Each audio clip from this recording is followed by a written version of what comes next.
Test 1, 2.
Subcommittee will come to order. Today, the subcommittee will receive testimony on the posture of the United States Army. First, I'd like to welcome our two witnesses, Secretary of the Army, Christine Wormuth, and General Randy George, Chief of Staff of the Army. Thank you for joining us. We look forward to your testimony. The U.S. Army provides our nation with our best fighting force in the world. We face a variety of threats from across the globe, which require a well-trained and well-equipped Army. As new threats evolve, it's imperative that we prioritize investments that not only contribute to current readiness, but also provide us with a decisive advantage on any future battlefield.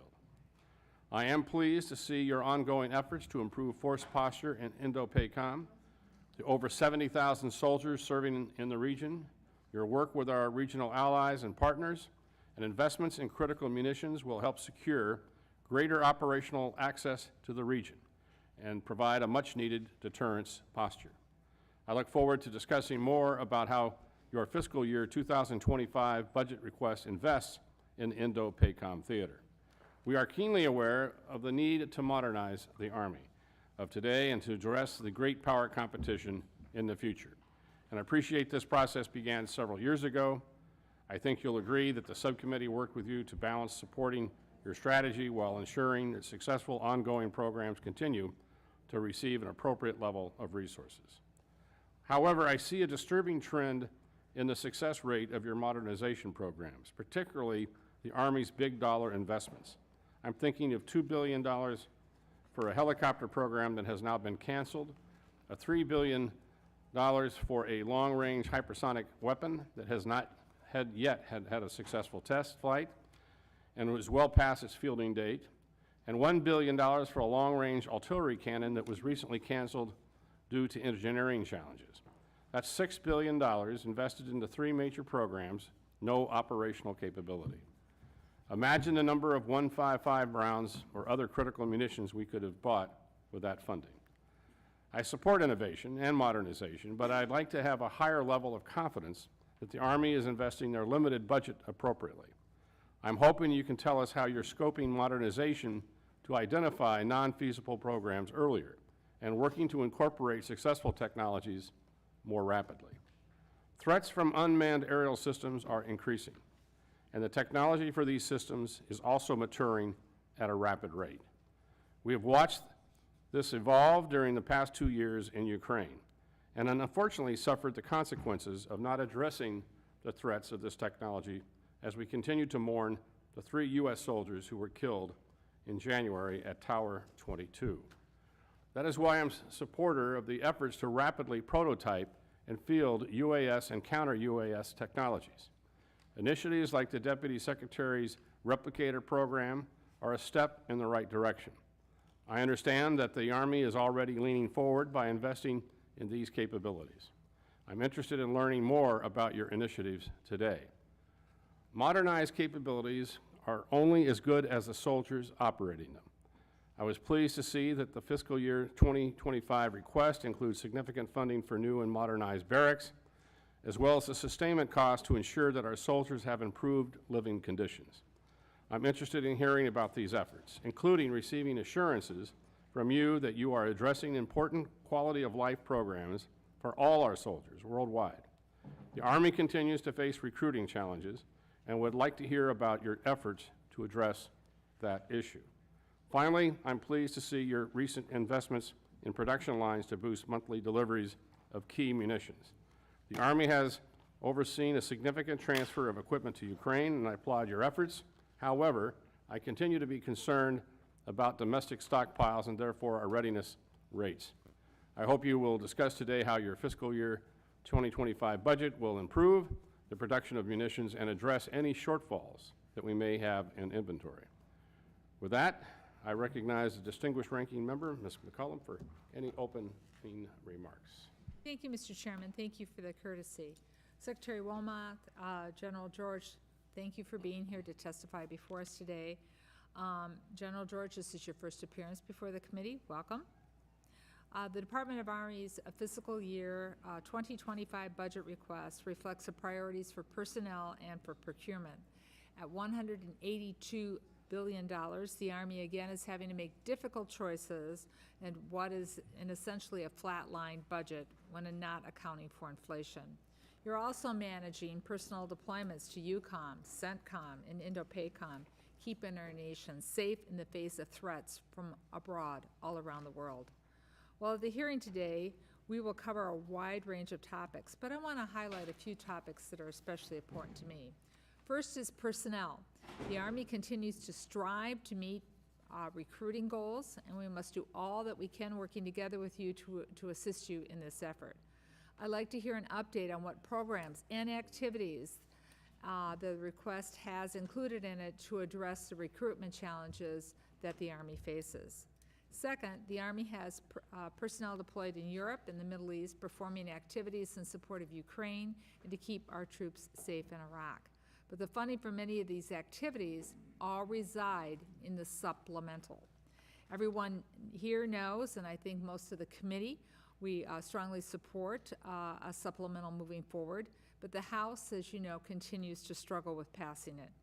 I'm concerned that in order to cover these deployments, the Army is now robbing Peter to pay Paul, or I could even say Elizabeth to pay Beth. And unless the supplemental funds are provided soon, the Army will have to restrict its activities for fiscal year. Finally, the request for FY25 includes increased investments in countermanned unmanned systems. I'd like to better understand how these investments will advance the Army's position on the battlefield, that given drone technology is constantly evolving at a rapid race. I want to let you know that we stand ready to work together with you to give those who are on mission the equipment that they need to achieve success and come home safely. Thank you again to our witnesses for appearing here today. We appreciate your testimony and answers to our questions. Mr. Chair, I yield back. I thank the gentlelady. I'd like to now turn to the new chairman of the full committee and my good friend, Chairman Tom Cole. Mr. Chairman, again, congratulations, and the floor is yours. Thank you very much, Mr. Chairman. China's military modernization efforts and increasing assertiveness have raised concerns about the potential for conflict with the United States. At the same time, Russia's continued unprovoked attack on Ukraine underscores the range of threats that we and our allies face. It's vital that the United States Army maintain a robust and responsive force posture to deter potential threats and ensure the safety and security of U.S. interests. The United States Army is faced with a variety of issues that demand our attention and require us to ensure that our soldiers are properly equipped and prepared to face the challenges of the 21st century. As chairman of this committee, I'm committed to supporting our soldiers and ensuring that they have the resources they need to succeed. The Army must prioritize investment in modern aircraft, strategic long-range fires, ammunition and missiles, and trained personnel to support the force of today while also working to modernize the force for tomorrow. I look forward to your testimony, gentlemen, and today and the Army's plans to maintain and improve its capacity and capabilities, including the development of new technologies and programs to support our soldiers. With that, Mr. Chairman, I yield back. I thank the gentleman. I'd now like to turn to the ranking member of the Appropriations Committee, Ms. DeLauro, for any opening comments. Thank you, Mr. Chairman. Thanks to the ranking member. And let me offer my congratulations to the chair of the Appropriations Committee, a good and dear friend, Congressman Tom Cole. Look forward to our opportunities to work together on what is, in my view, the central committee at the center of the federal government and its role in what it does with regard to the American people. So, again, my congratulations. I want to say a thank you to today's witnesses, Secretary Wormuth and General George. We had this conversation in the past. I'm sorry that Iowa won and defeated the women in Yukon, but we'll get another chance at this and so forth. So, but go Huskies is all I can just say as the General. But welcome to you, my dear. I want to thank you both for your dedicated service to our nation. You do keep our nation safe, you keep our troops safe, you ensure that our allies are supported wherever democracy and freedom are threatened around the globe. Through the fiscal year 2025 budget, Congress has the duty to ensure the Army has the resources to be able to fulfill its mission, to keep our country secure, our troops protected and well equipped. The President's budget includes a $400 million increase for the Army that will ensure we are doing all that we can to support our soldiers and their families. I'll get parochial for a moment. I'm proud that in my district, Sikorsky Aircraft manufactures the UH-60 Black Hawk, a utility helicopter that has been used by the U.S. Army and other military branches in numerous roles around the world since its introduction in 1979. So I am especially pleased that the President's budget includes $25 million for research and development to upgrade the Black Hawk platform, keeping it in service for many, many years to come. While we are here to discuss the 2025 budget, I must underscore how critical it is that Congress immediately pass a supplemental funding bill to address multiple ongoing national security concerns. It is as much for our national security issues, it is as much to provide aid to Ukraine and others, but as well it is the what this means in terms of what is spent domestically that ensures our national security. Sometimes we lose track of that, or maybe people don't know or understand what's involved in that and what the benefits are for national security for the U.S. The U.S. Army is currently deployed, spending hundreds of millions of dollars in Europe and the Middle East, and the longer we wait to buttress the Department of Defense resources, the more our military will have to dip into annual funding to cover its rising costs. Every moment this funding is delayed helps our adversaries, hurts our allies, and risks damage to America's military readiness and reputation. We must ensure that we are adequately backfilling our military equipment, stockpiles that are being used in these theaters, and we must ensure we are sufficiently restoring our own industrial base. I look forward to discussing these items today. Additionally, I want to hear about how the Army is addressing recruitment issue and the challenges that attend to recruitment. The majority chose last go-round to inject culture war debates into last year's Department of Defense funding process. I'm concerned with how that may further hurt recruitment efforts, especially among women. We must do all that we can to ensure that any American who wants to bravely serve in the United States Armed Forces, defend our nation, feels that they belong and that they are not going to be drawn into political warfare while confronting legitimate threats to freedom, democracy, and our national security. I thank you for being here, and I yield back. Thank you, Mr. Chairman. Thank you. Secretary Wormuth, please take 5 minutes for your opening remarks.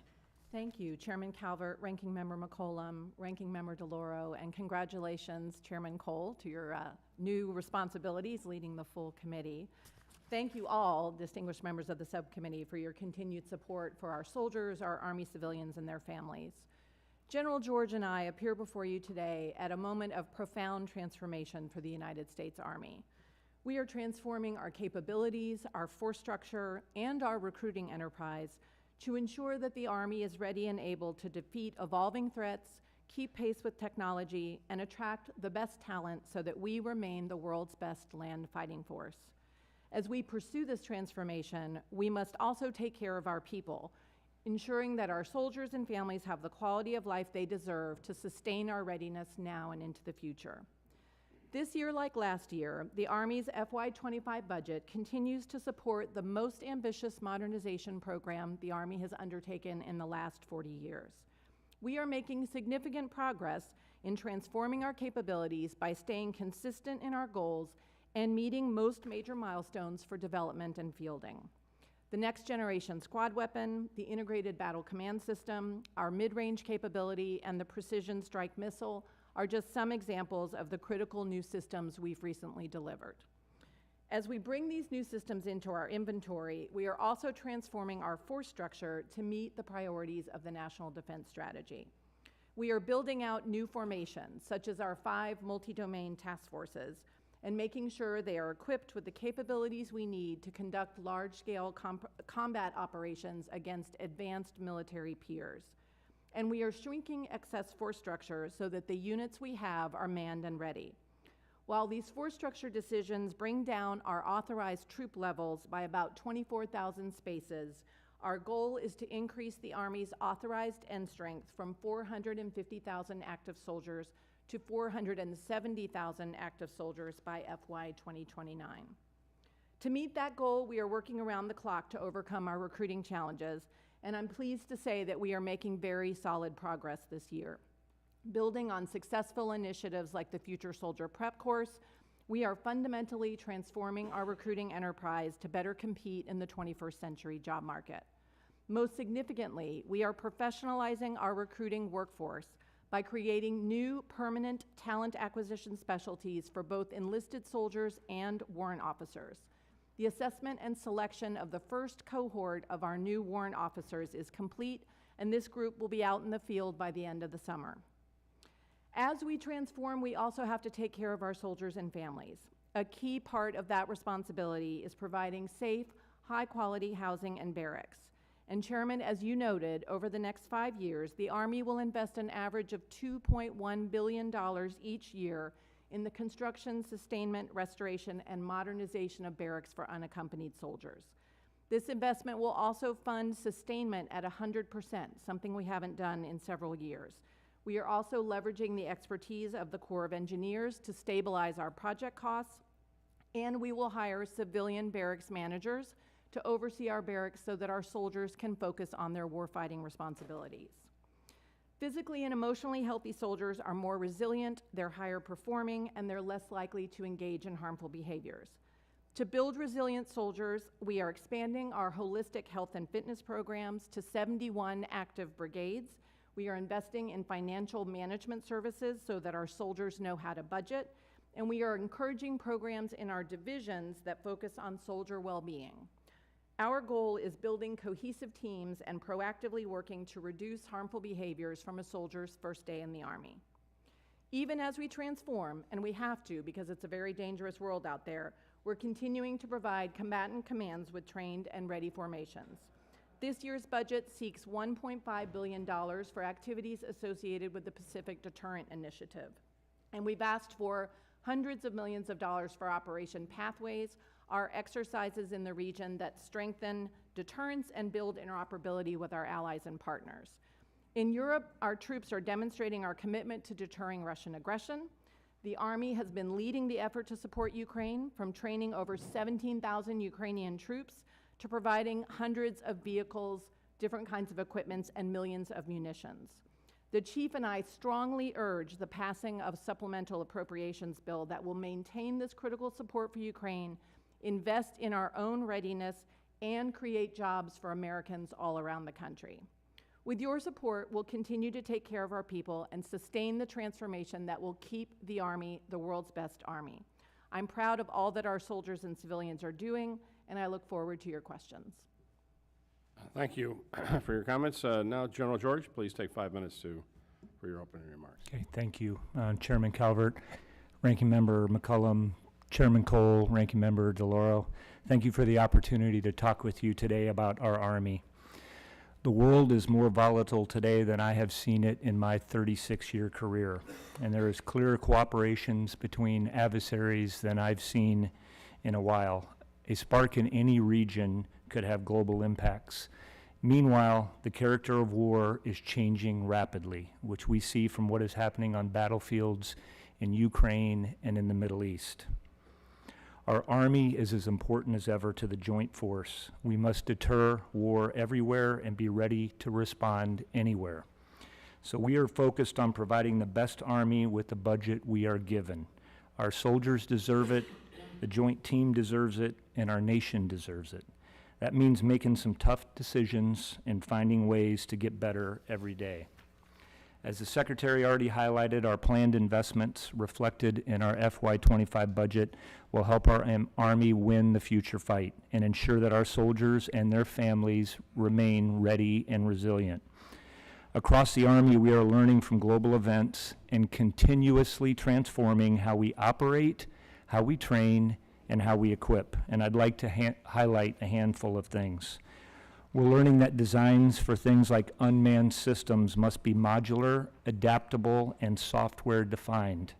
We are working to get relevant technology into hands of our soldiers immediately.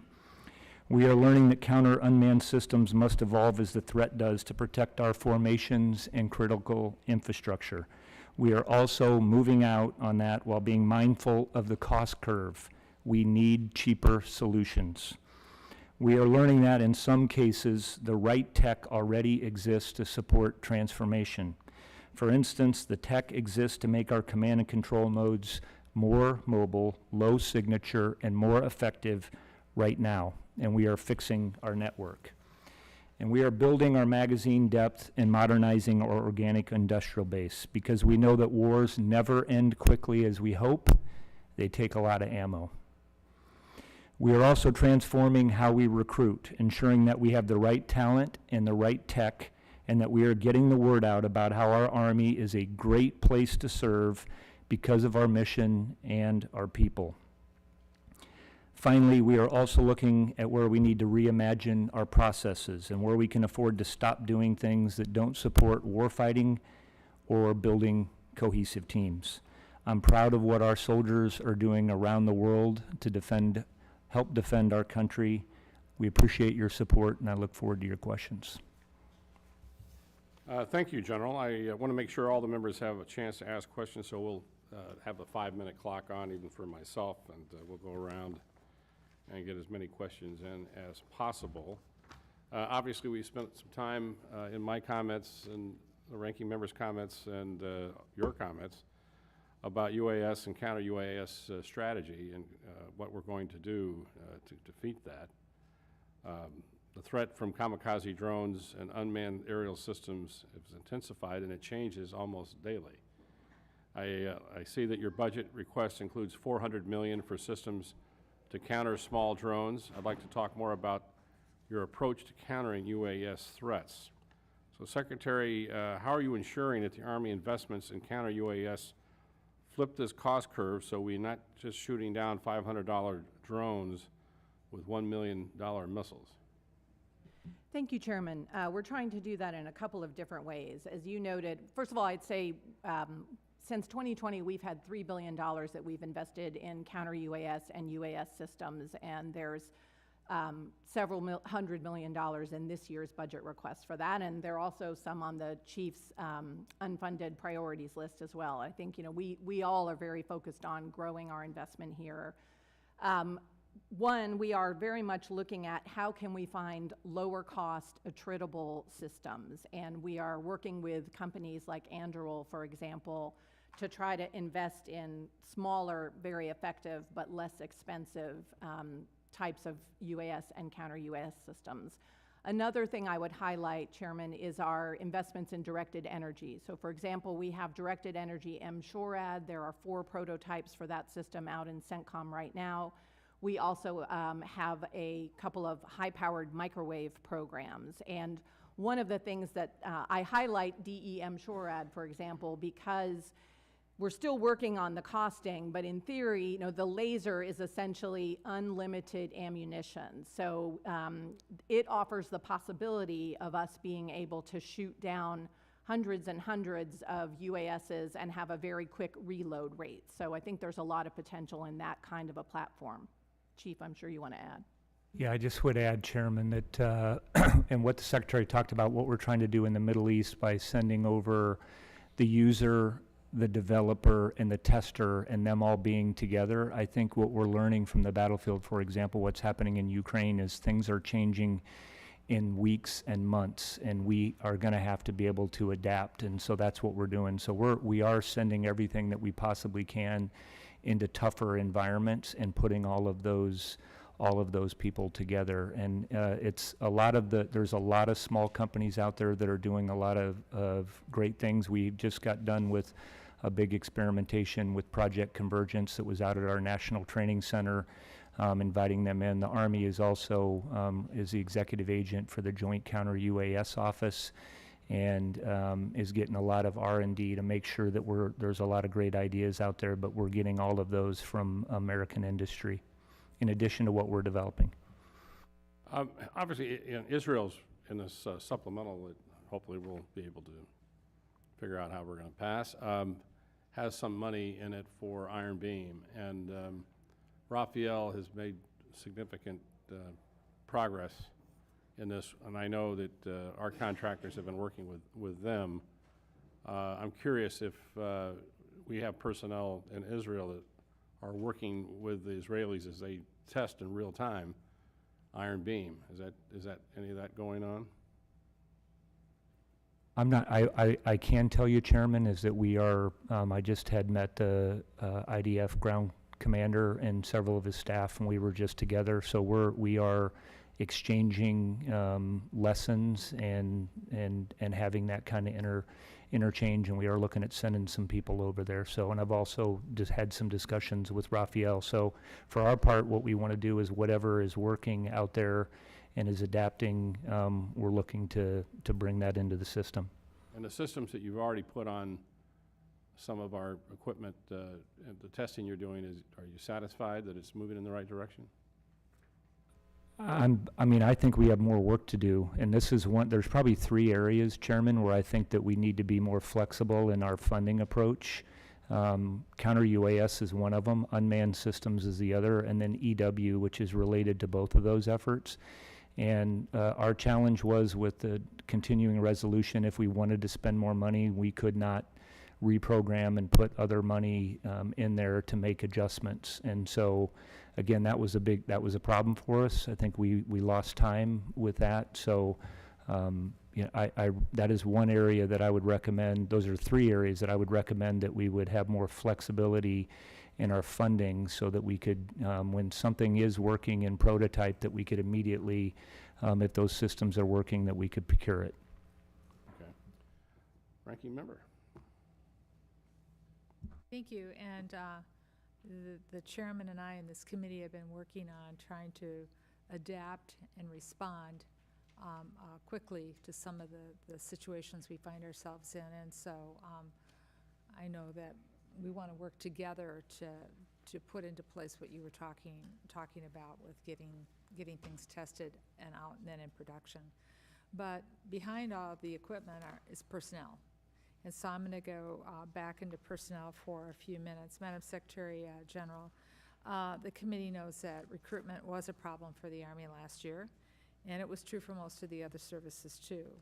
You've requested an increase for recruiting activities, and I'd like an update on where the Army currently stands with both recruiting and retention. We heard just a couple hours ago from the Navy that they had their recruiting offices empty because they had people out to sea, and now they're starting to staff them up again. So if you could enlighten us a little more about what you're doing. And so I know that you had mentioned when we talked that you were making some progress. If you could share with the committee what you think what caused that shift. And then we talked about retention as well. So part of the package for recruitment and retention are a lot of things. Pays a big part of that, but there's other things that are part of that too. So if you could maybe help the committee, because we're trying to find that sweet spot, because for some people it's more than just pay. It's child care centers, it's access to gyms, it's barracks and other things that you talked about. So could you tell us what you think has been successful in your recruitment abilities moving forward, and what has been successful and made people stay in when you're doing the retention? Thank you. Thank you, Congresswoman. I'm pleased to report, as I said, I think we're making very good progress this year on our recruiting goal. The Chief and I have set a goal of recruiting 55,000 new soldiers and putting another 5,000 into our delayed entry program. So that's sort of the bank account. And we still have 6 months to go in this fiscal year, so I don't want to be overconfident, but I think we both feel that we have a good shot at making that goal this year, which I think would be very, very important. Part of the reason that I think we're doing better this year is we continue to have great success with our Future Soldier Prep course. We've actually expanded that. We now are running that program at Fort Jackson and at Fort Moore. We continue to see a lot of interest in that effort. We are also selecting our recruiters differently. We are doing more of an attribute-based selection, and I think that means we're picking soldiers that are a little bit more inclined to be good salespeople for the United States Army. We have evolved our recruiting college curriculum by about 40%, so we've really updated that, and again, I think that's helped our recruiters be more effective in the field. The soldier referral program, where soldiers can, bring a friend from high school or something. If that person actually signs a contract, you can get promoted more quickly, and that program is also bringing good success. So there's a lot that's kind of, we've had multiple pieces to our efforts and to our broader transformation that I think are now starting to bear fruit. We've also we've surged some medical folks into our MEP stations to be able to work through all of the different waivers that kids sometimes need for different health conditions, and that's allowed us to get more contracts through the pipeline. So I think that's a lot of what is behind why we're doing better this year. Retention remains historically high. We are, I think, already on track to exceed our retention goals for this year. I think the fundamental reason we're retaining well is that when people join the Army, they like it. They're part of something bigger than themselves. There's a sense of family, a sense of community, and a real purpose to defending the country. But of course, we have targeted retention bonuses and things like that that also help us keep key specialties. But I think we're feeling a lot better about recruiting this year. I don't know, Chief, if you want to add. I would add, the Secretary did a great job running that down. When there's probably not a day that goes by, actually, that we're not having some conversation about what we're doing. It's critically important to us and to our whole formation. We're also trying to get the right tech into the hands of our recruiters. There's a lot of things that happen on, I look at Indeed or some of the others, so we're getting commercial off-the-shelf stuff. We've had a couple of innovation companies that are actually trying to go out there and innovate a little bit, which I think is helping. And then the other thing is, what we also want to approve is have good analysis on what actually is working and what isn't. For example, we're finding that a lot of people are choosing location is very important to people. There's different things that are important to people, a job specialty. 25% are picking location. So that's, I think we're trying to get better at understanding the dynamics of recruiting as well.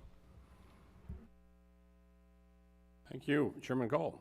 Thank you very much, and good to see both of you again. Again, I enjoyed our personal visit. Thank you for taking the time to do that. Let me ask you one parochial question. I am disappointed to once again see in the President's budget a reduction on the Palatine Integrated Management Program down. This is the fourth year in a row that number keeps coming down. We raise it every year here because you're asking for 20. It takes 36 to maintain the production line minimum. Is there a problem here, or is your budget just stretched that far? Thank you, Chairman. I think the investment in Paladin is a good example of where we're having to make hard choices given our relatively flat top line. And there are, you can see that whether it's equipment for our armored brigade combat teams, things like Bradley, things like Stryker.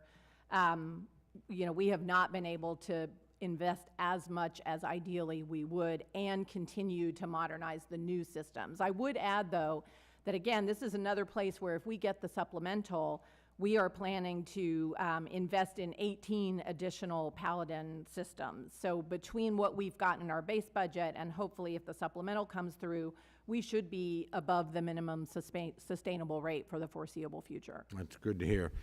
General George, you mentioned in your testimony, you talked about magazine depth, and that's something I think that concerns us all, relates back to our own industrial base. And so could you just give us an overview on how much have things improved? I would assume this is another place where the supplemental would help us a great deal if we were able to get that done. And just your thoughts in general on I mean, it's pretty bad when you're worried about 155 millimeter shells and things that are pretty basic things that we ought to have an abundant supply. Chairman, it's obviously we're putting a lot of energy in the organic industrial base. I think it's important not only just for the Army, but for the Joint Force in what we're doing. So we have invested, I think, more than $3 billion ourselves. The supplemental has, I think, $4.5 billion that's in there that would go into improving the industrial base and buying the munitions that we need, back to the magazine depth. So what I think is important, and I've been to several of these, is that we're trying to automate a lot of these places so that we could scale and increase production that we have with the workforce. 155 is a perfect example. We started off at about 14,000 rounds a month in 155 millimeter. We're up to a little over 30 right now, and we're ready to scale to 70. With the money that goes in the supplemental, we can go up to 100. And I think we need that capability. Again, I think one of the lessons a lot of people have learned over the last year is just how good U.S. equipment is, and there's a lot of people buying, you know, those same systems, so that magazine depth is critically important for us. I'm going to ask you one other question, because you don't have enough time to do this, but I know obviously you're very keenly, and the Secretary is as well, looking at what's happening in Ukraine. So I'm just, if you can give us lessons learned, what do you think a year into the 2 years into this, but that you might not have thought about before, and how is that changing the way you think and what you need? I would highlight a couple things, and I know the Chief and I, there are a lot of lessons that are coming out of Ukraine. You know, one obviously is the importance of unmanned aerial systems and counter-UAS systems. You know, I was just in Germany seeing some of the training we're doing with the Ukrainians, and was fascinated to talk to one of the Ukrainian BTG leaders, but also see what our forces were doing in terms of actually welding little sort of droppers on the bottoms of drones to be able to drop small kinetic payloads. We're learning as much from them, I think, as they're learning from us. And so that's a huge lesson, and I think is reflected in our budget. The importance of long-range fires, obviously, which again, I think speaks to the importance of continuing to invest in things like precision strike missile or the long-range hypersonic, which, you know, we have had some challenges with, but we are working quickly on that. And the last thing I'd highlight, Chairman, is in contested logistics. You know, we're going to have to disperse in a future battlefield where everything is transparent. We can't have these big sort of supply bases. And we're starting to really bring those lessons into our combat training center rotations. I have seen that myself at Fort Johnson, where we're doing a lot to change how we're approaching logistics, recognizing how contested the environment will be. I'll be really quick here, Chairman, and we could go on a long time about what we're doing, and we talk the difference between observing a lesson and actually learning it. And learning it is changing how we're going to train and fight, how we're training our people at at Fort Sill and the places that are going, all our professional military education, and how we buy things. I think on you can't hide on the modern battlefield anymore is the big thing. And so that has really changed, you know, signature management, network. We have to be more mobile. We're going to have to be more dispersed, and it's really going to impact every potential system. I will tell you there's 3 big things that are happening at Fort Sill that we have a lot of lessons in. Long-range fires, how effective. Ground-based long-range fires that are very hard to find in the clutter and to kill, and we've seen that they're very effective on the battlefield. Integrated air and missile defense, another thing that we do a lot down at Fort Sill, is very, very important to the joint force and what we're doing for protection. And then the counter UAS, which we're also doing down at Fort Sill. Is something that we were talking about earlier that we're going to have to, you know, continue. That is going to be a growth industry, I think, for all of us. Thank you very much. You're back, Mr. Chairman. I think we're all going to have to get out to Fort Sill. Take it up. Ms. DeLauro. Thank you very much, Mr. Chairman. And again, thank you both for being here today. I'm going to follow up with a parochial issue as well. I think it's something that you're well aware of. It's important to the district, and that's the Black Hawk helicopter. Sikorsky makes the finest helicopter in the world, in Connecticut's 3rd district. So let me direct my first question to you, Madam Secretary. I understand the Army is going to be focusing on purchasing the Mike models of the Black Hawk. I'm concerned, though, that since the multi-year contract expires in 2026, there could be a gap in the contract with the industry. Can you tell me how you and the team will work to shrink or eliminate that gap so production can continue without interruption? Absolutely, Congresswoman. When the current multi-year contract expires, it is our plan to have essentially a heel-to-toe arrangement so that the next 5-year multi-year contract will start immediately. We will buy 24 helicopters annually for 5 years for a total of 120. That's the plan. So we will work closely with the company to make sure that the negotiations are worked out so that we can have no break between the two multi-year contracts. Thank you very, very much. And just in terms of the Army's commitment to the Black Hawk, how many Black Hawk helicopters will remain in the force for how long? What will the Army do to ensure an adequate number of Black Hawks for the Army National Guard?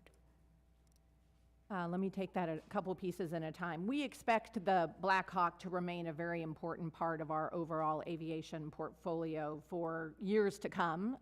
The Mike model is a 20-year airframe, and those are the ones that we'll be buying with the new 5-year multi-year. So they'll be in the fleet for a very long time. I'm sure you're also aware, you know, there are reflecting on the quality of American equipment, there are a lot of allies who would like to buy Black Hawks, and so I expect we'll continue to see quite a bit in foreign military sales. So I think those will go on for quite a while, and we will be, in terms of the Army Guard, who had originally been intended to get the Victor model, which only has a 10-year lifespan for the airframe, we will be providing the Army Guard over time with the Mike models. So I think they're quite pleased about that. What is the focus of the Army's Black Hawk modernization plan? Characteristics and performance needed to improve the Black Hawk to keep pace with the rest of the force during its remaining decades of service? And has the Army identified funding for 2025 over the future years defense program to execute the planned modernization? Let me say a few things, and then Chief, if you want to add anything. We do have R&D in the budget as we did the rebalancing of the overall aviation portfolio for continued upgrades to Black Hawk. Some of that is looking at open system architectures. Some of that is also going to be doing the integration work to bring the ITEP engine, the new engine eventually, into Black Hawk, as well as the Apache. So those are some of the things that we'll be doing with the Black Hawk going forward. I guess the only thing that I would add, Congresswoman, is, and I've spent a lot of time in the back of Black Hawks, and it's a great aircraft, is we're also looking at sensors. We're also looking at how you would match launch effects that come with these aircraft. So kind of what we said up front, we're looking at, these are areas we're going to have to continuously transform, and the Black Hawk is going to be a part of our formation, a very important part of it, and we'll have to continue to transform as we move forward. Great. I appreciate your indulging me in these questions. As you can tell, it really is a top priority for me. It's a top priority for my community, as you've known for a long time. If I could just ask about the security supplemental. The Army has requested approximately $10 billion to support activities in and for Ukraine and for additional activities in the Middle East. How are you funding activities to support Ukraine and the Middle East, and what will happen if these activities are not funded with additional supplemental funds? What will suffer without these additional funds? Thank you, Congresswoman, for that. I think there's 3 pieces of the supplemental that are really important to the Army. You know, first of all, we've given the Ukrainians $10 billion worth of equipment and materiel, and we have been essentially planning on the supplemental coming through so that we can replenish that equipment that we've given to the Ukrainians. So we intend to, you know, use that money to buy AMP-Vs, to buy some of the Paladins that I talked about earlier, to buy more JLTVs. So that replenishment is really important. The second piece is the investment in munitions, particularly the 155 millimeter shells, and getting up to 100,000 rounds a month that the General George spoke about. And the last piece I would highlight in the supplemental that's really hitting us right now is we have cash flowed about $800 million to train the Ukrainians and also to do some support in CENTCOM. So if we don't get that supplemental, we are going to not have money basically by the end of May to be able to get the current units who are over there in Europe doing the reassurance mission. We don't have the transportation money to have them redeploy. We don't have the transportation money to send units to backfill them. We won't be able to support our participation in things like KFOR or exercises in European Command in the 3rd and 4th quarter. So there are some real problems for us that are going to come out if we don't have that supplemental. I will yield back in just a second, but I just want to make the point on the replenishment. I'm not sure how widely understood it is that we are paying a price for not moving forward on a supplemental. And obviously Ukraine will pay a very, very big price if we are not there, and our own ability to be able to keep our word and let our allies know that our commitment, our word is our bond in these areas. But above all, we cannot replenish unless we have the supplemental. That hurts the industrial base here. Thank you so much. I yield back. Probably need to get out to Stratford, Connecticut, too. Amen. You're welcome. It really is a wonderful experience. There you Mr. go. Chair. Mr. Rogers. President Zelensky says that without the further aid from the U.S., the Ukraine will assuredly succumb to the rapturous war of Putin. Can either of you confirm President Zelensky's characterization of where we are? Congressman, I think, General Cavoli, our head of U.S. European Command, was on the Hill earlier today, and I think he said the side that can't shoot back loses. And at this point, Ukraine is really starting to be pressed to be able to shoot back. So I am very concerned. We saw Ukraine lose some territory, a couple of months ago, and I think, there's a real danger that that the Russians could have a breakthrough somewhere in the line. So I'm sure Chief would want to say more about that. I think that was well stated. I would agree with that. I mean, they need the ability to have, return fire, long-range fires. I'd be concerned about what they have for air defense and the ability to defend their critical infrastructure and their formations, all of those. So I would agree with that. Do you worry about the image that we're throwing out there, particularly to the Eastern European former SSRs, who see us not defending them? Is that a problem for us to worry about? I'll just comment, Congressman, that I think every Chad or Army chief that comes to see me is very concerned about that. They, looking at that as commitment, and where is our commitment? And what I have found interesting is it's not just in Eastern Europe. There's a lot of countries that ask the same question around the world. So same thing in the Pacific that are watching what our support is. One of the main problems in Ukraine are landmines, which apparently are being sold throughout the country by the Russians. What can you say about that, and what can we do about it? Again, I think that comes down to what you're providing. It's a perplexing problem with all the obstacles and everything that's been placed over there. It is not only danger to a force; it's danger to anybody who's around in that environment. So I think it's going to take a lot of engineering assets to clear that, and I think it would also take a lot of time. Whenever we've seen that with mines.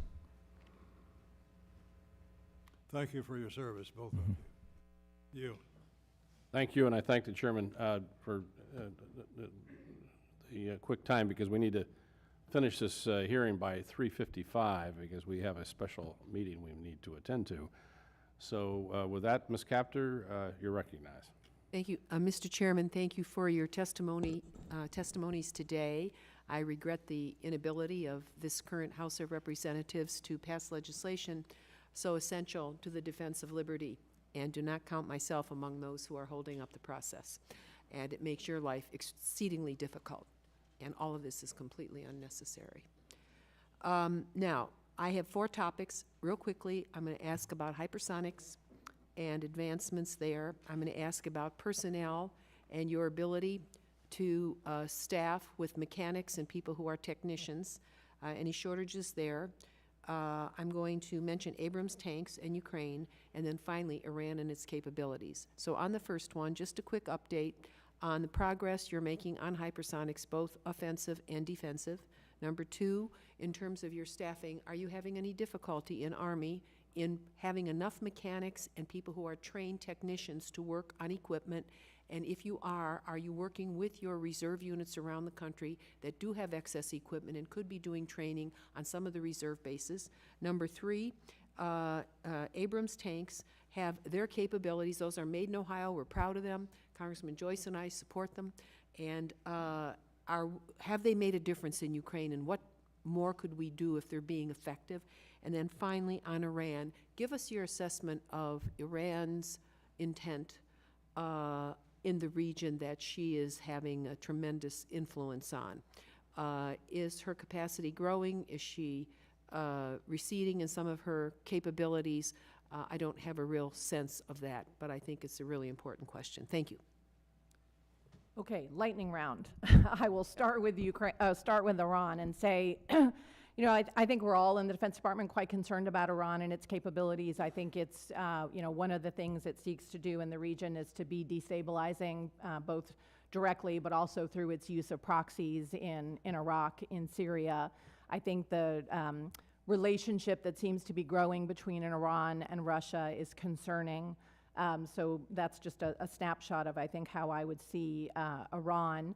The Ukrainians, you know, I think have very much valued the tanks that we provided to them and find them very effective. I can't comment extensively on how much they've used them, but I know when I talked to the Ukrainian leader in Germany, he said they have a lot of, the soldiers feel more confident going on offense when they're in the tanks or in our Bradleys because they feel protected and they have that additional protection while they're, you know, having mobility at the same time. On personnel, I think the challenge we have with mechanics, in my experience, what I hear from soldiers is because of the recruiting challenges, our soldiers who are mechanics have more work to do because we don't have as many soldiers generally as we need. So that's what I've heard, and you know, we're working very hard on recruiting to try to make sure that we increase the number of soldiers overall. Long-range hypersonic weapon, we are working on that diligently with the Navy. We will have another test later this year. As I said to Chairman Calvert, you know, this is a 10-year program that we've sort of compressed into 4 years. So we're going very, very fast. And I think some of the testing we've done in parallel is part of, you know, it's harder to determine where the problem areas are when you're testing multiple things all at the same time. So we are moving to trying to have a more sequential approach to our testing so that we can really nail down where we have issues. And I think, you know, we're hopeful that we'll have a good test later this year. Chief, if you want to add. I'm just going to add a couple of things. I just was out at Joint Base Lewis McChord. We have a hypersonics battery that's out there, and I will tell you, once we get this round, which I think is coming, that battery is training, testing, you know, ready to go, and so I think that'll be a capability we're coming out. On the mechanics, the other thing that we're looking at, and there is broadly, we're down on some of that. We need to, you know, recruit more mechanics and people with technical expertise. We do use the Guard and Reserve, and we try to plan this out for exercises, Guard and Reserve. General, I want to help you on this, just know that, on the mechanics side. Okay. To get them into the, you know, into exercises and where they can help us in our ordnance companies. We're also trying to get rid of excess inside of our formation so that we're not maintaining things that we don't need to maintain. We're in the process of doing that. On the Abrams tank, it's the best tank in the world. And if, in all of these, for success on the battlefield and being out there, it requires combined arms, so it's with everything else. And I've heard the same thing that the Secretary has heard, and that you get a certain level of confidence, though, when you have an M1 tank inside of your formation. Thank you, General. Next, Judge Carter.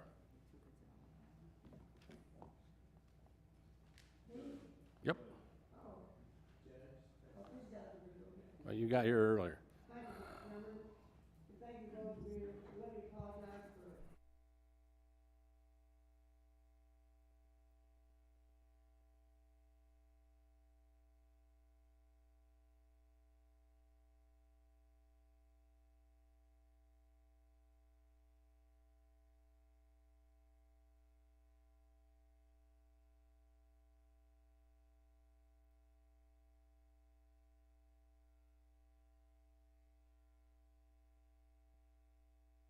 No, thank you. Credentialing assistance was at Fort Cavazos. I'm deeply concerned that cuts in these programs will not only hurt recruiting and retention, but also hurt the soldiers' ability to transition out of the military and be prepared for civilian life after they've served our nation for a long time. Can you help me understand what the Army is reviewing in these programs, and that no decision, I understand that no decision has been made yet, but I would like to know what you're looking at specifically cutting these programs and what analysis you've done as to how this will impact recruiting and retention. Thank you, Congressman Carter. Good to see you. You are correct. We have not made any decisions about the credentialing assistance program or the tuition assistance program. We have been looking at the credentialing program. It's a great program. We support it. You know, we know our soldiers value certifications that they can then use when they leave the Army. That was a pilot program, essentially, that has met with catastrophic success. And the challenge we have is we didn't, frankly, really put any guardrails around the program to help us scope it. So what we are looking at, we haven't made any decisions yet, but what we are looking at is, you know, rather than having soldiers be able to pursue an unlimited number of credentials every year in perpetuity, we may look at saying soldiers could do, you know, one certification a year, maybe have sort of a cap on the number of certifications they can get over the duration of their time in the Army, really just to try to manage the costs of the program a little bit better. But that's sort of how we're thinking right now, and those kinds of guardrails are very similar to what our sister services have done in the Air Force and the Navy. General?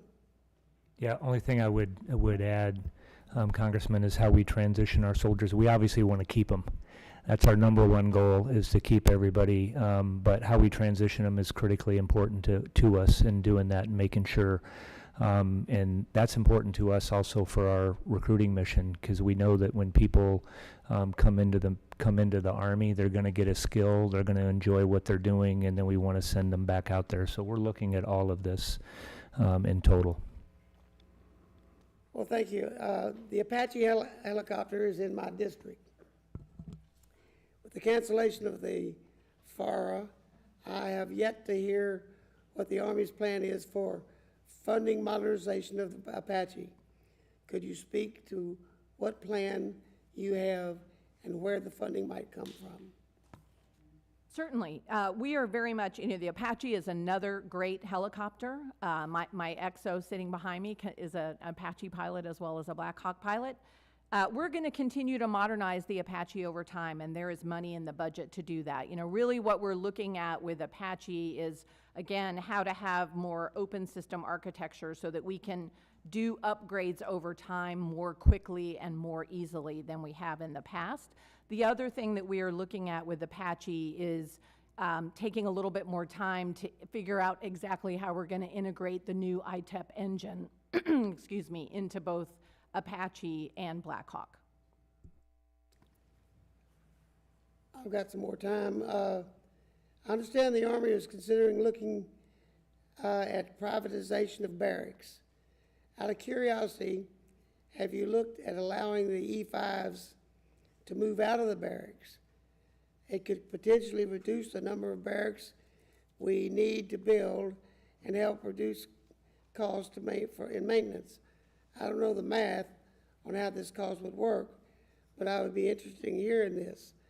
And also, I understand you're looking to recruit older people to be brought into the military, and they're not going to be wanting to live in the barracks, especially if they're given special duties where they're not going to have a lot of promotion, and they might spend 10 years in a barrack, and a 25-year-old is not going to be interested in being in a barrack till 35.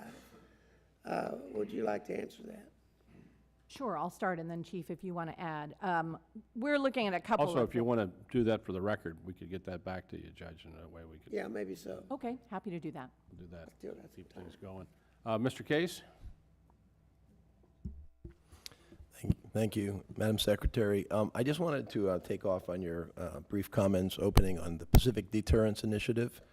And I think we would all obviously agree that our challenge is in the Indo-Pacific and that we need to focus on that and we need to plan for it from a budgetary perspective. But to be really honest with you, I'm trying to figure out what Pacific Deterrence Initiative actually means nowadays and whether it has the purpose that I think Congress envisioned, which was to quantify our efforts in a joint coordinated way so that we were sure we are on the right path in terms of doing what we need to do in the Indo-Pacific and funding to it also, so the EDI model. And I understand there's questions about OCO, et cetera, but I'm just talking about the use of a mechanism inside the DoD and that we in Congress can use to quantify whether we're on the right track. And I've got a couple of concerns in that department. I think first of all, as I look at the FY 2025 overall PDI summary from DoD, including the Department of the Army, and you cited $1.5 billion to PDI, if I look at the categories of things that you've stuck in PDI, frankly, some of them are exclusively Indo-PACOM, so that's fair game. But some of them seem to be usable anywhere in the world. So then I asked myself, well, what's the good of that? That wasn't what PDI was supposed to be about. PDI was not supposed to be about things that are designed, and I'm quoting from your thing, designed to address or deter broader strategic threats, easily transferable between theaters, routine activities, and exercises. Some of that seems to fit in that category.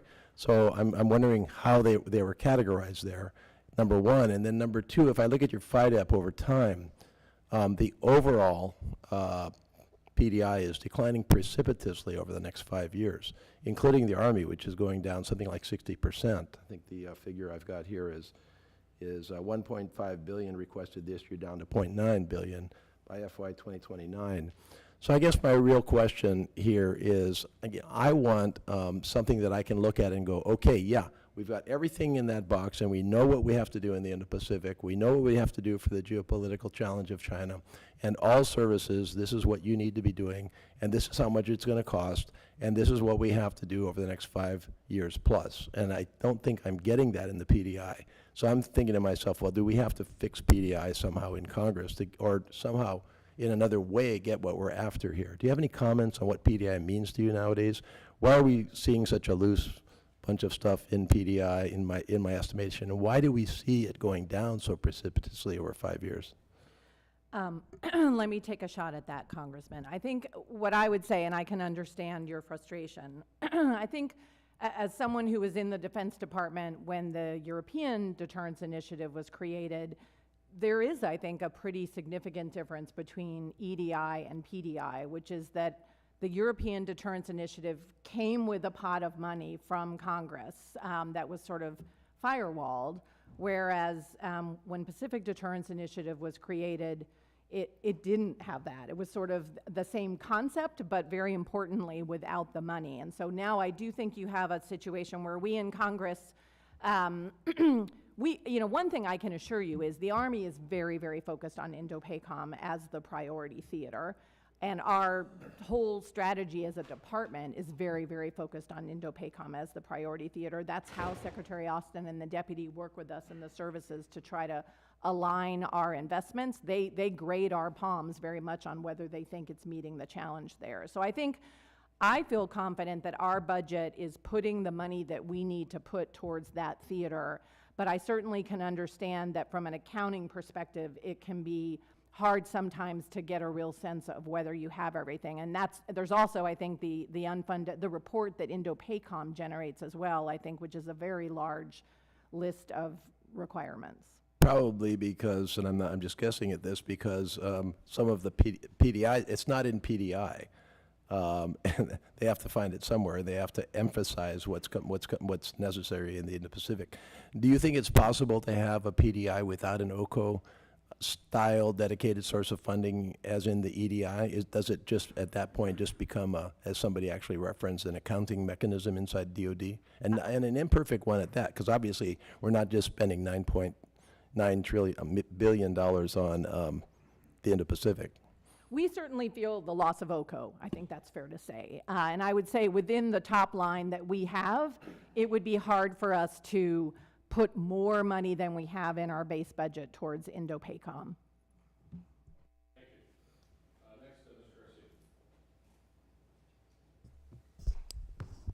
Thank you, Mr. Chairman. First of all, I want to thank you both for your service to our country. I want to focus on the troops here in California last week, and we brought this up in our earlier hearings with SecNav as well, and we've had discussions with SecDef about it as well. California last week raised its minimum wage to $20 an hour. Okay, so you've got 18, 19-year-olds working at McDonald's who are making almost double what an E1 makes when they come into the service. An E1 right now, even with the 5% raise last year and the 4.5% increase in this president's budget request, is still $22,000, $23,000 a year. And so we're competing from a recruitment perspective with fast food workers, right? And those guys aren't putting their lives on the line every day like our soldiers are.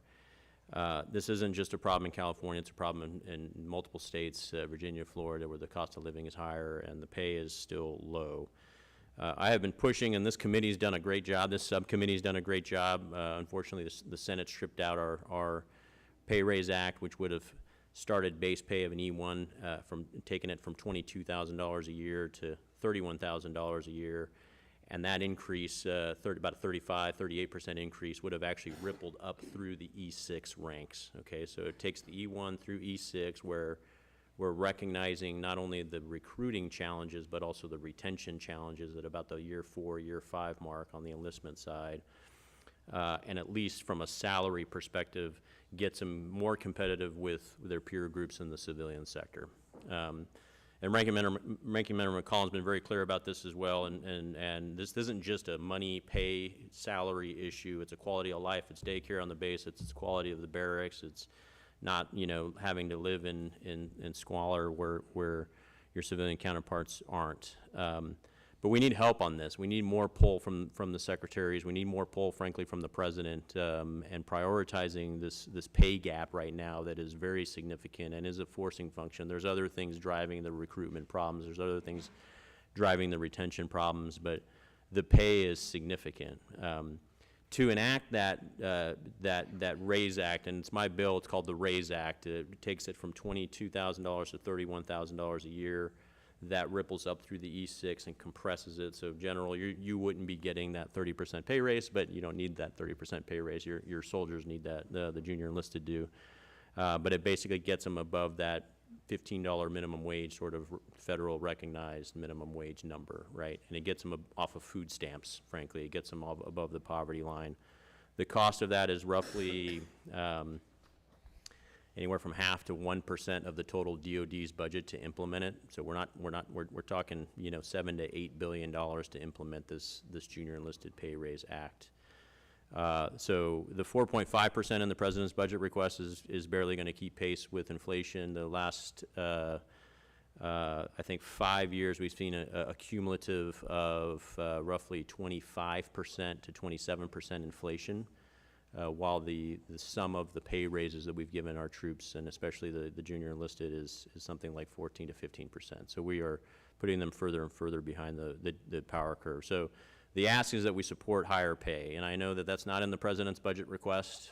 We are going to try to legislate our way through that and create a new pay table that increases that E1 through E6 pay, but I think that goes a long way. And right now, if you ask an 18-year-old if he wants to go work at In-N-Out for $22 an hour or join the Army for the equivalent of $12 an hour, you're going to get 95% of them going to In-N-Out, even if they love the country, even if they want to serve. They just can't afford to go join the Army right now, and that's a fundamental problem. So would respectfully request support for that. We can look at all the other elements that go into quality of life and the holistic pay and whatnot.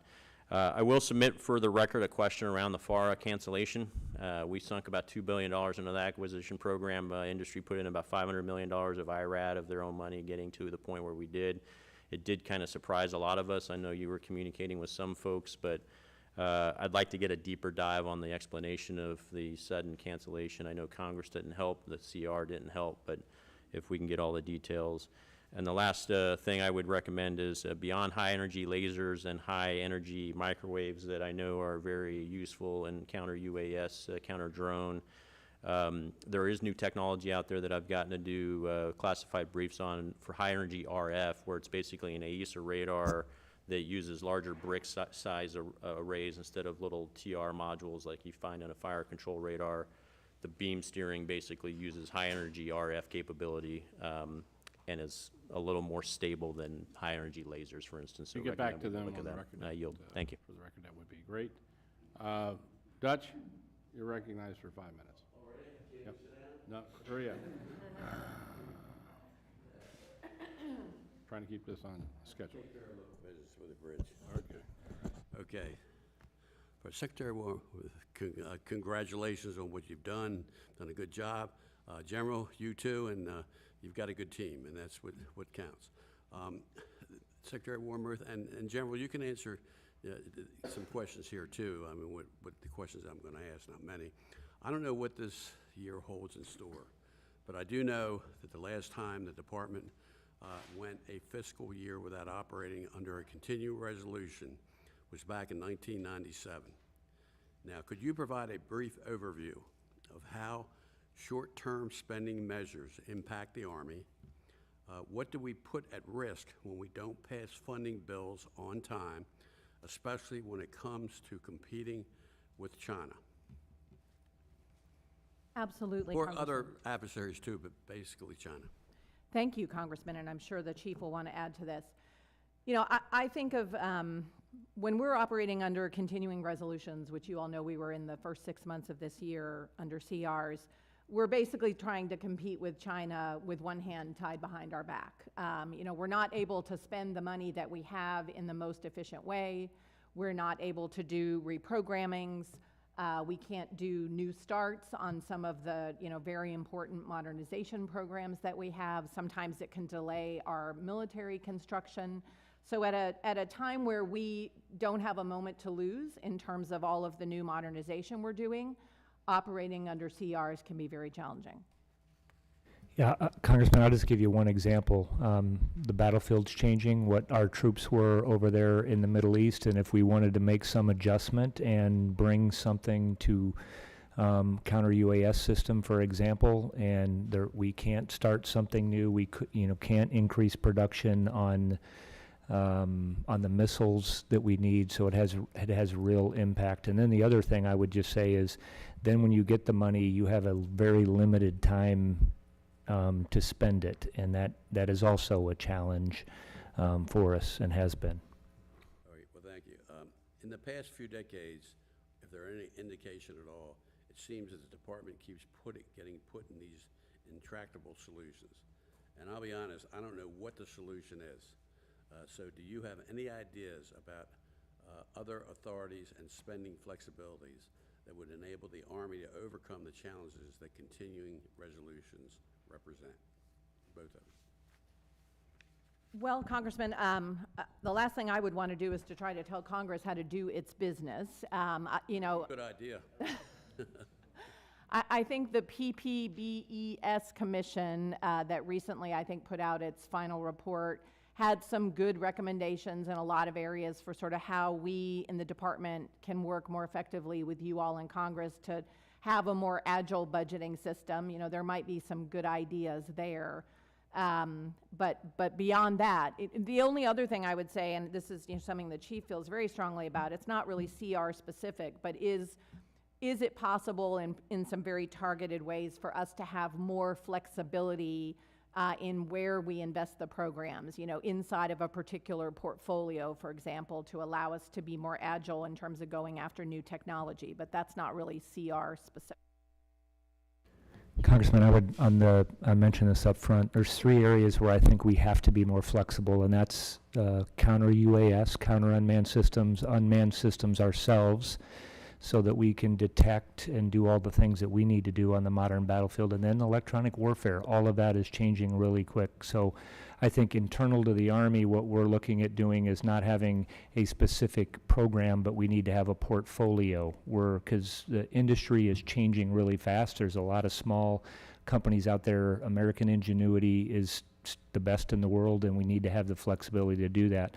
What I think would be helpful is, because of the continuing resolutions, if in those 3 areas that we had flexibility between research and development, and then we would come over, obviously for the oversight, and say, hey, this is we need this system, we want to procure it, and it would be a notification. But I think that would help us with the continuing resolutions. Good ideas, but we've got to do something because we're changing so much, and the whole world's changing, and we have to stay dominant as a democracy. We have to start doing more of this and think out of the box for the future. Thank you for your answers, and I yield back. Thank you, gentlemen. Mr. Womack. Thank you, Mr. Chairman. Thanks to the 2 witnesses we have here today, Madam Secretary. Chief, great to have both of you here today. Before I get to my questions, a couple of things. I want to take a moment of personal privilege to recognize that gentleman sitting over there by that camera in the very back of the room wearing that Navy shirt. To my colleagues, this is Harrison Henry. He is soon to become part of the class of 2028 at the U.S. Naval Academy in Annapolis, Maryland. He's a Fayetteville High School kid in Arkansas. He and his dad, Mark, are here. They're headed over to Annapolis this weekend. They missed the hearing this morning. Actually, I think that was on purpose. I think they're here spying on Army. Not spies. But Harrison, we're really proud of you, and I know this committee is proud of you and your classmates that will join you at the Naval Academy. Congratulations. Beat Navy. One other note, I want to mention this as well, because this could involve action of our leadership team here in the House, and that is that 2 days ago, the last surviving Medal of Honor recipient from the Korean War, Colonel Ralph Puckett, passed away down in Columbus, Georgia. My, oh my. Medal of Honor, DSC, a couple of Silver Stars, 5 Purple Hearts, probably the most, I don't know if he was the most decorated in Korea, but he was one of, for sure. And I know there will be a request forthcoming from people very close to that family about the potential for him to lie in state, as I think we did with Woody Williams back from World War II. And I hope our leadership team will give that some serious thought. We are losing a lot of our heroes these days, and we should be mindful of the sacrifices they've made for all of us. Madam Secretary, General George, I want to go back to comments made about the supplemental.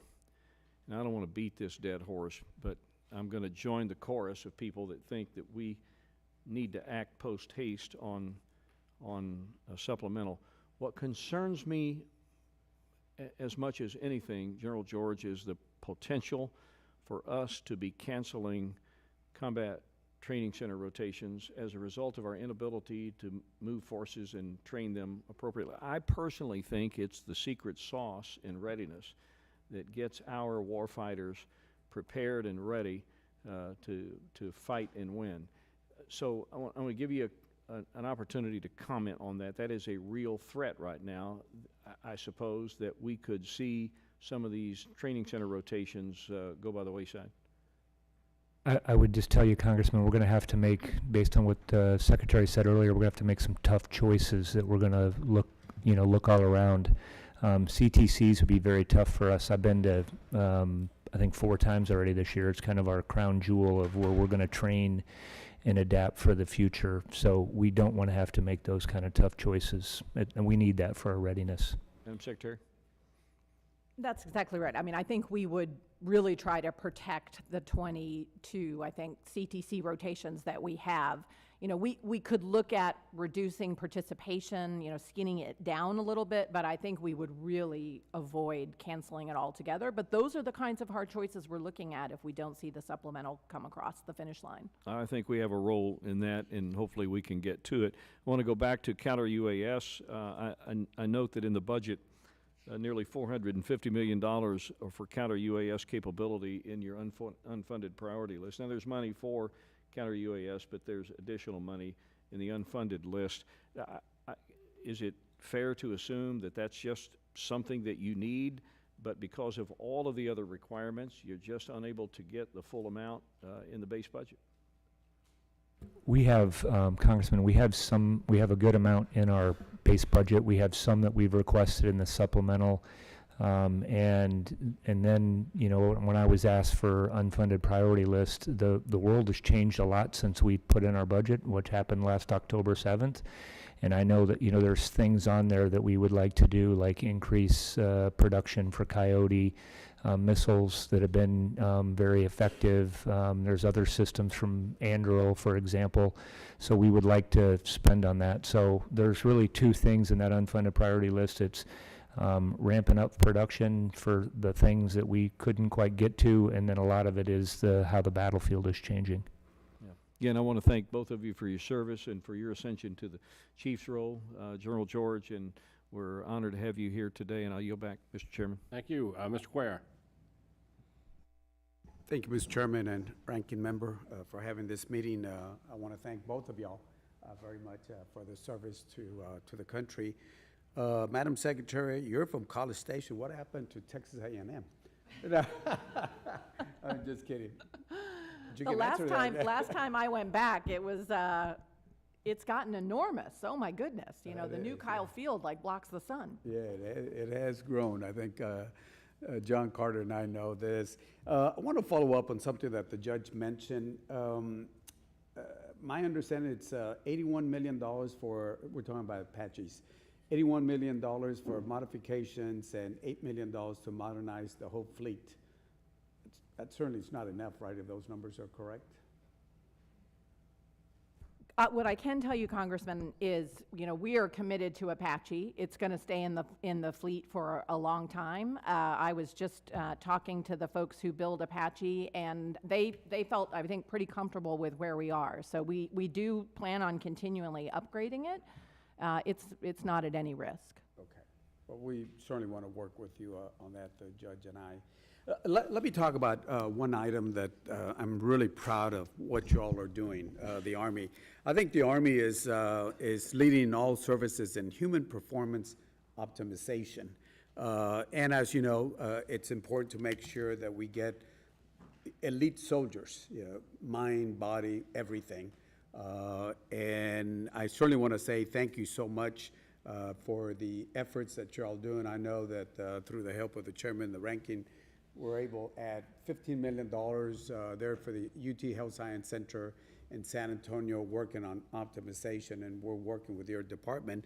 But if you can tell us, right now my understanding is that the Army is using that for active soldiers.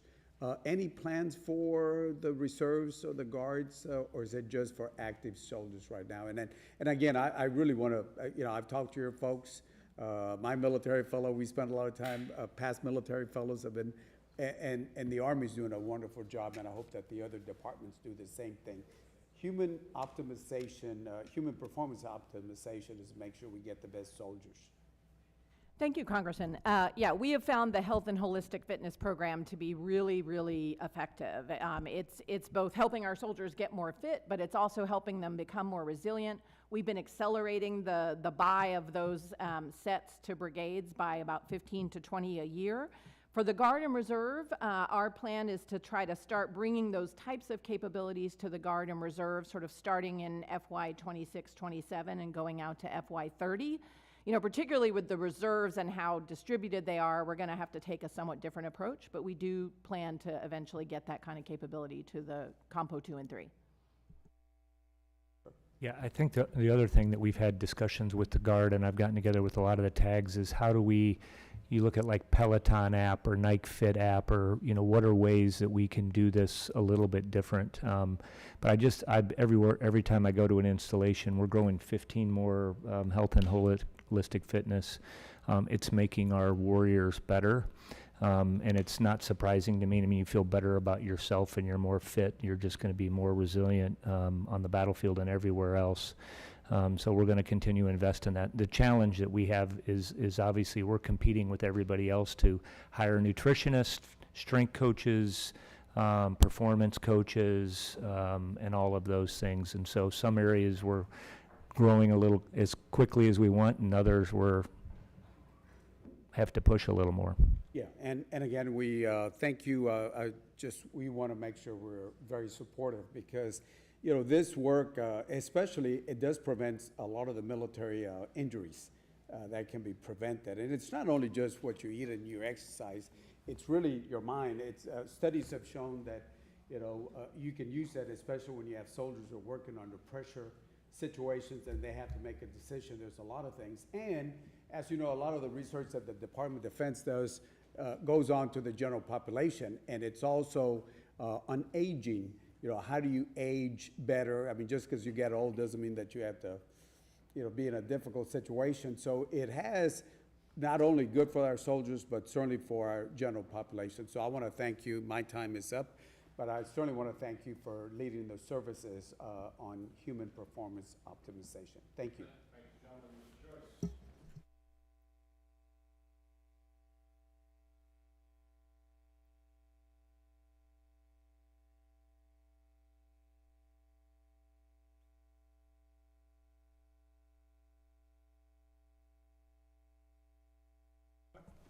Given that the Army's tactical fire study revalidated the need for IRCA and a longer-range military platform, what is the Army's plan and timeline to get IRCA into the production phase with a proposed cut in FY25? I think our challenge was the technology, you know, not being ready, which is why it was extended. I don't think the requirement to have long-range fires, Congressman, is not changed. I do think that the battlefield is changing. I do think that technology is changing. One of the things that we need to really focus on, this gets back to cost curve as well, is how do we adjust the round?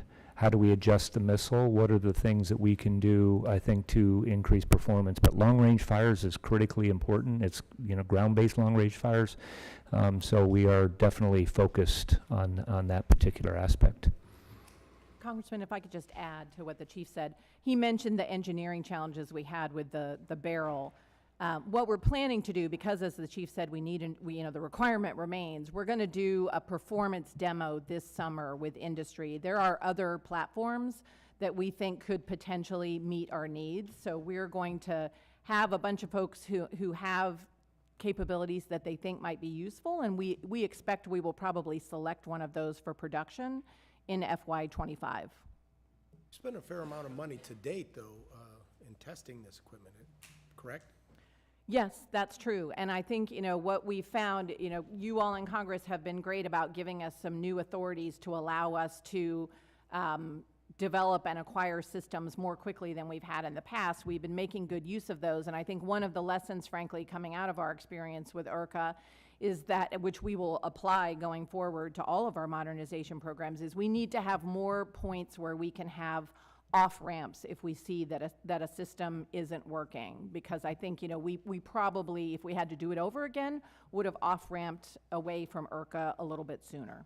So we'll build that into our acquisition plans as we go forward.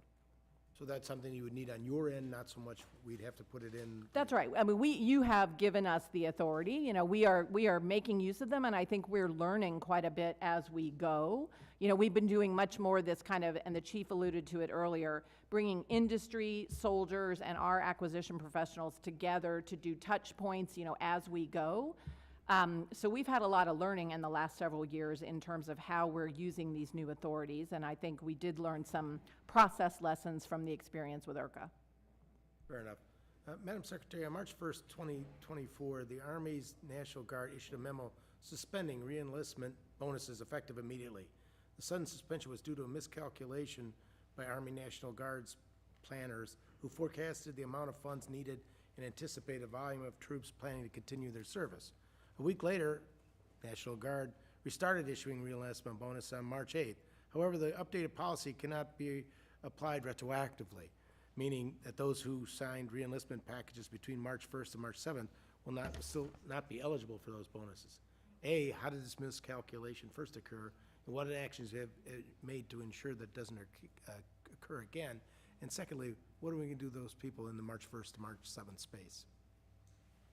Well, Congressman, I think a couple of things.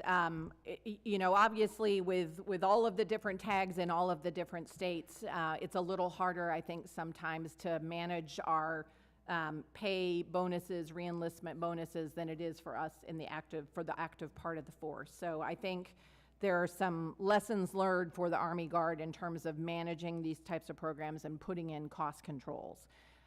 And this is not the first time, frankly, we've had sometimes these kinds of issues. So my understanding is Army Guard right now is putting in those kinds of cost controls so that we don't have the kind of situation where they find, oops, we've got to stop giving these reenlistment or retention bonuses. And I think Chief and I can talk to General Jensen about whether there's something to be done with the individuals in that week period. I mean, we can certainly look into it. Yeah, I'll look into the what I was talking to General Jensen was part of that was coming up against the continuing resolution, and they were, you know, they had to go back and look at money. So I do think we have something to learn, to put the guardrails in place, but we'll look and find out if I was not tracking anybody that didn't get that, but we'll go back and confirm. Close the loop with you. I yield back. Appreciate it. Mr. Elzey. Thank you, Mr. Chairman. Thank you all for being here. Couple of quick questions. Somehow y'all got stuck with establishing a port in Gaza. That's a big headache. How do you anticipate doing that with adequate force protection? What happens if things go haywire and you get shot at? And ma'am, who's going to be building this temporary port? Sure, happy to talk about that, Congressman. I actually had the opportunity to see the Joint Logistics Over the Shore capability in Australia this summer when it was out, and it's a remarkable capability. Could say more in a closed session, but we are extremely focused on force protection for our Army soldiers who are going to be both on the floating pier and the Trident pier that will actually touch the beach. There is going to be a very robust and layered security approach that General Kurilla in CENTCOM has been working very hard with our general at our Army CENTCOM. It's going to be a team effort. You know, Army, Navy, Israeli Defense Forces will all be part of making sure that we have a layered system to deal with air threats, maritime threats, undersea threats, ground threats. We can give you more detail, I think, in a closed session because we want to make sure our soldiers are protected. Thank you. Yeah, I think, as you know, Congressman, these are joint efforts. So that's what will need to take place, and that's why we've talked to General Kurilla on down. We've taken a pretty extensive brief on what that is, and I feel like they have the right force protection measures in place. Another question is with the demise of the A-10, which I know that the Army fought against for many, many years, how have you filled the gap caused by the loss of the A-10 in the close air support region? Yeah, I think, yes, I did enjoy the support of the A-10. I think it was also a different environment that we were in, and I know that the Air Force, just like us, has to make, you know, decisions to advance technology, and a lot of that technology would not survive on the modern battlefield. So I think there's a lot of different ways that we're getting it besides our own internal support that we have. And we have a lot of systems that are coming online right now with long-range precision fires that have significant capability to provide long-range fires. Same thing, we're still going to rely on the Air Force and the Navy. We have mid-range capability, which I know you're familiar with. So I think, again, it's a joint battlefield. Okay. Well, as long as it's filled the gap, I mean, the A-10 it was time for it to go. I just hadn't heard recently if you guys feel like that was being filled. Finally, with the remaining time, one quick question. You guys are responsible for, again, in a joint way, but the defense of Guam. Is that going along as planned? You got it covered on the budget and execution? I think we've got a good approach, Congressman. Our job, first of all, that's another place, joint mission. You know, it's not just the Army, it's going to be the Navy, you know, the Marines and the Air Force. We all have a role to play. Our responsibility is to come up with the architecture for the acquisition system. We are going to have that strategy by the end of May, and the plan is still to have a capability by FY27.